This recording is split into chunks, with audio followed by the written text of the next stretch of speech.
All right, so just some review of some things here. So remember, while photosynthesis takes in sunlight and carbon dioxide and makes sugar, cellular respiration takes sugar and makes ATP. Okay, we call this process cellular respiration. This would be aerobic cellular respiration, and it produces 36 ATP. Now this is in reference to a question that is always on like every biology exam ever. Cellular respiration is pretty efficient. It makes like 36 or 38 ATP. Fermentation, on the other hand, is a form of cellular respiration that is anaerobic, meaning there's no oxygen involved, and it forms like 8 ATP. So it is much less efficient. Okay, so multicellular organisms are going to be aerobic. Anaerobic organisms are single-celled organisms. So, for example, there are two types of fermentation. There's lactic acid fermentation that produces lactic acid. This is how we make yogurt. This is how we make your muscles get sore after a strenuous workout. Alcoholic fermentation is how we make beer, wine, and bread.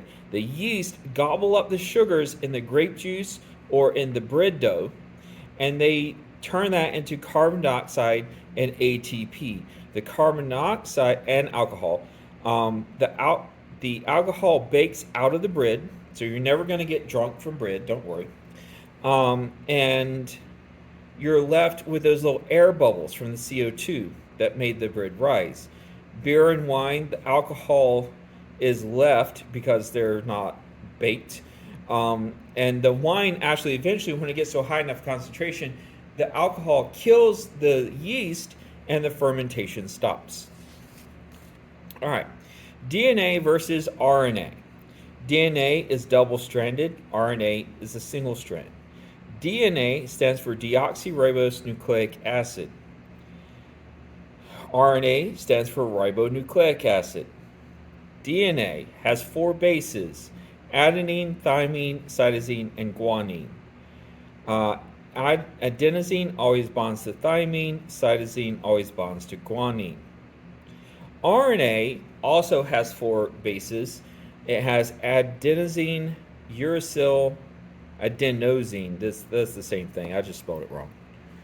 Okay. Uracil, cytosine, and guanine.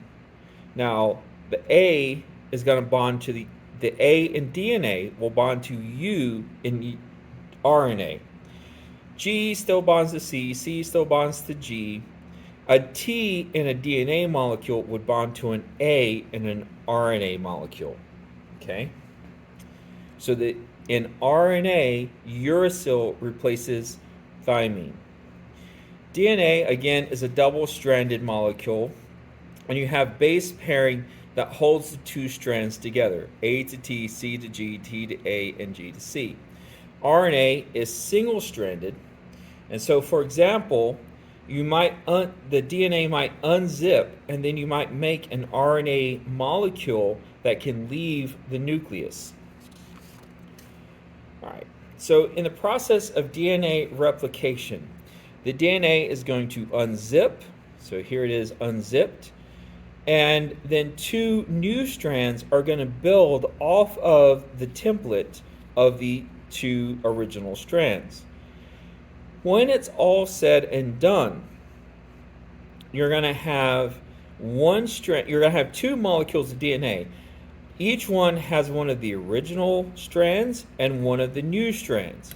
So we say that DNA replication is semi-conservative. Right? Remember that a base pair is a phosphate, a sugar, and a nitrogenous base. These make up the backbone, and these bases hold the 2 strands of DNA together. This one unit, phosphate, sugar, and base, is a nucleotide. And that nucleotide is the monomer that makes up the polymer DNA. Now, the central dogma of DNA is DNA to RNA to protein. Okay? So DNA is a double helix, and it contains all of the instructions that the cell will ever need. RNA is single-stranded and can leave the nucleus. Proteins are made of amino acids. Amino acids are the monomer that make up the polymer called proteins. Now, the process of going from DNA to RNA, you're using the same language, right? Nucleic acid. So this is transcription. Script means to write. RNA to protein, you're going from nucleic acid to amino acid. So you're changing languages. So you have to translate it to the language of amino acids. Okay? Now, in a little more detail, what happens when we need to make a protein, or a cell needs to make a protein? The DNA unzips, and a piece of RNA called messenger RNA is created. And it leaves the nucleus. This is called transcription. And it leaves the nucleus and goes to the ribosome. The ribosome reads the messenger RNA and attaches an amino acid brought by transfer RNA. Okay? So we have mRNA, rRNA, and tRNA. Messenger, ribosome, and transfer RNA. So the transfer RNA brings the amino acid to the ribosome assembles everything and makes the protein. This process is called translation. Okay. Just as a quick review, meiosis is how we make gametes, or how our cells make gametes. These are the sex cells. You start with one cell and you end up with 4 haploid cells. Haploid means that each one has half the chromosomes. So the DNA is copied, it coils into chromosomes. These are sister chromatids, right? So each one of these little pairs sticking off the centromere, those are sister chromatids. So this cell is going to divide. And so you have one set of chromosomes each place. Then they're going to divide again, and the sister chromatids are separated into individual chromatids, and then it divides again, and now we have 4 haploid cells. If this is happening in a male, this would be sperm, or pollen if it's a plant. If it's happening in a female, it would be eggs or ovum. Okay. One trick or one difficulty when you get to questions like this with this chart, okay, the chart is not hard, okay? The problem is sometimes people don't pay attention. So as a quick review, DNA is A to T and C to G. If you have a strand of DNA and a strand of RNA, A to U, C to G, T to A, and G to C. Okay? If we are given DNA and we need to find RNA, that is transcription, and it's T to A to U, C to G, G to C, so forth and so on. You just got to remember your pairing, and you've got to remember that you're going from DNA to RNA when it's transcription. Okay? Down here, you have DNA, and we want to find the protein. So you're given DNA, so you have to transcript the DNA to get the RNA. Then you use this chart to find the amino acid.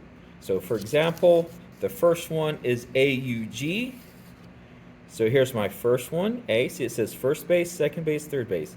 So I find A, and then I find U. So I know it's somewhere in here. I find G, I come back over, and AUG is methionine.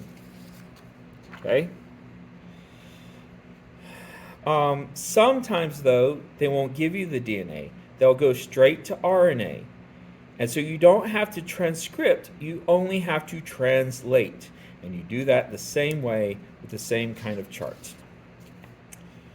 A couple of words were brought to my attention that a student was not familiar with: adhesion and cohesion. Adhesion is sticking to something else. Think about adhesive tape, or super glue is an adhesive. It sticks different things together. Cohesion is sticking to yourself or sticking to the same thing.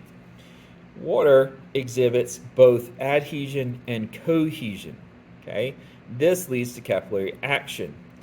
So if you have a really narrow glass tube and you dip it into water, water will rise up through the narrow glass tube by capillary action. What happens is the water molecules want to stick to the glass, but they also want to stick to each other. So they kind of climb up the tube. Now the tube is too wide, you just get this curved surface. But if it's narrow enough, they keep climbing up the side and you have capillary action. This is how a 300-foot oak tree can get water from its roots all the way up to its leaves. It's capillary action. And capillary action happens because of adhesion and cohesion. A couple more vocabulary words: monomer and polymer.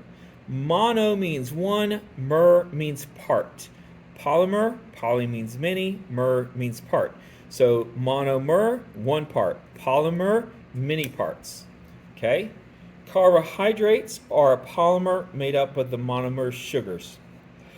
Excuse me, this is nothing to sneeze at. Lipids are made of fatty acids. Nucleic acids are made of nucleotides. Proteins are made of amino acids. These are all things you should know. With ecological succession, primary succession, you start with bare rock. That's all you've got is rock. And first you're going to get some mosses and some lichens. Lichens are a fungus with an algae living inside of them. So that's a mutualistic symbiosis. And so they can basically take in sunlight and live. They don't need soil. And they secrete acids that help break down the rock. And then as the lichen live and die and live and die and secrete acids and live and die and secrete acids, then they break down the rock and they add organic matter. And that becomes your first soil. And so then you might have some grasses, and then you have some shrubs, and then trees, and so forth and so on. So that's primary succession. It starts with bare rock. Secondary succession might happen after a forest fire, or maybe a severe flood or storm. And so you start with soil. And first you're going to get the grasses, and then you get some shrubs, and then you get some trees, so forth and so on. Okay? So the main difference is primary succession. Whether it's just plain bare rock to start with, maybe it's a lava flow cooled and left rock behind, maybe all the soil was eroded. But with primary succession, you start with bare rock. There's no soil. So the ecosystem has to make soil, and then you start getting grasses and shrubs and trees. Secondary succession, there is soil, so you skip all of this stuff and you go straight to the grasses and shrubs and trees. All right, that's it. I'll see you next time.